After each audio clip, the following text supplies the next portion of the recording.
Bom, agora a gente fala sobre economia. À espera da votação do corte de gastos na Câmara, o dólar renovou o recorde. A desvalorização do real é a maior dos últimos 5 anos e chega a 21,5%, próximo aos patamares da época da pandemia. Os dados são do índice PETAX, que é referência para contratos denominados em real nas bolsas de mercadorias no exterior. De acordo com os analistas, a alta da moeda americana foi uma resposta à divulgação da ata da reunião de política monetária feita pelo Banco Central na terça-feira, antes da abertura do mercado. O documento traz a decisão de acelerar o ritmo de aperto dos juros ao elevar a taxa Selic em 1 ponto percentual, reajustando-a para 12,25% ao ano. O cenário fiscal é o foco de atenção dos investidores em meio à expectativa de que o governo pode não conseguir aprovar as medidas de contenção de gastos até sexta-feira, antes do recesso do Congresso. Bom, como falamos aqui, antecipamos, o dólar à vista encerrou o dia em alta de 2,78%, cotado a R$ 6,26, mas depois do fechamento de mercado já há negociação futura, o chamado aftermarket, e aí já o dólar bate R$ 6,30. É um cenário fiscal bastante preocupante. Nós comentamos do silêncio do ministro da Fazenda, Fernando Haddad. Ele falou agora há pouco com a imprensa, então a gente vai reproduzir a declaração de Fernando Haddad. Nós temos um câmbio flutuante que, nesse momento, né, em que as coisas estão pendentes, tem um clima de incerteza que vai fazer o câmbio flutuar, né? Mas eu acredito que ele vai se acomodar, né? Sobretudo, nós temos conversado muito com as instituições financeiras, previsão de inflação para o ano que vem, previsão de câmbio para o ano que vem. Até aqui, nas conversas com as grandes instituições, as previsões são melhores do que a que os especuladores estão fazendo, né? Então, as projeções são melhores. Mas, enfim, o câmbio flutua, o Banco Central tem intervido, o Tesouro hoje passou a atuar também na recompra de títulos. E nós vamos continuar acompanhando até estabilizar. E aí, Piotr, começamos com você, visivelmente confuso, nem pentear o cabelo, Fernando Haddad está conseguindo nesses últimos dias e veio a público, não explicou nada e ainda disse que o câmbio vai se acomodar, que o câmbio é flutuante mesmo. Vamos lá. A história do câmbio flutuante foi criada lá no governo Fernando Henrique Cardoso. Você se lembra que antes, depois do Plano Real, era 1 por 1, o governo segurava, tinha um custo muito alto.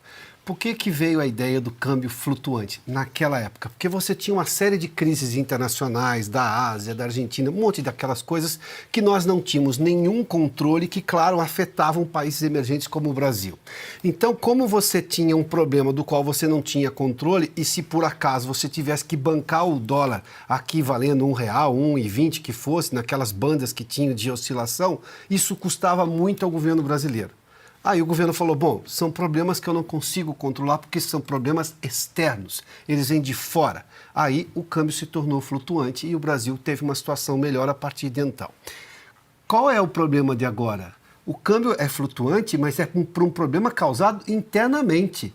Esqueça a decisão do Federal Reserve nos Estados Unidos, qualquer outra coisa no mundo. Esta crise cambial que nós estamos tendo neste momento deriva e é de única responsabilidade do atual governo Lula. Porque isso vem, veja só, há um ano o dólar estava 4,80. Neste um ano, o que nós tivemos? Só governo Lula, só declarações do Lula questionando a autonomia do Banco Central, sendo indelicado, aliás, completamente mal educado em boa parte das vezes, com o presidente do Banco Central, ao qual ele não se referia, usando o nome do Roberto Campos Neto. O Lula jogando contra qualquer iniciativa da equipe dele, inclusive, do Ministério da Fazenda, de tentar trazer, fazer o arcabouço fiscal que eles mesmos criaram e aprovaram no Congresso Nacional, fazer valer.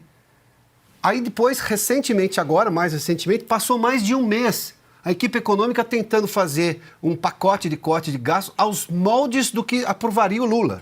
Demorou mais de um mês e entregou um pacote ruim, insuficiente, e agora o Congresso está tendo que votar toque de caixa, sem discussão, sem debate. Além do que é um projeto ruim e não tendo discussão. Hoje nós temos, e sem contar, né, que o Ministério da Fazenda não se manifesta. Essa declaração do Haddad e nada, eu não sei o que é pior. Porque ele vai usar a ideia do câmbio flutuante. Não, mas isso todo mundo já sabe, ministro. Mas, de novo, o câmbio flutuante era para questões externas, porque a gente não tem controle. Foi o que aconteceu na pandemia. A pandemia era um problema internacional. Como é que a gente ia resolver isso daqui? Aqui não. Aqui o câmbio está pressionado porque o governo é ruim do ponto de vista fiscal. Criou uma crise fiscal que não existia. Criou uma insegurança que não existia. Hoje nós temos 3 crises: cambial, fiscal e de credibilidade, todas deste governo. Aí ele vem com a explicação de que não, mas o câmbio é flutuante. Ah, peraí. Vem com uma explicação técnica e diz o seguinte: olha, as medidas são insuficientes, já estamos projetando medidas melhores. É essa a resposta que estava se esperando, porque todo mundo sabe fazer conta. Pode negociar com o Supremo, tira isso daqui, tira isso de lá, para não ser responsabilizado do ponto de vista criminal e sofrer um processo de impeachment, mas a matemática não vai ignorar o gasto. Tanto que o mercado faz a conta e chega à conclusão que chegou. E vê um governo com inação, absoluta inação diante de fatos, que parece ignorar o problema e faz de conta que não é com ele.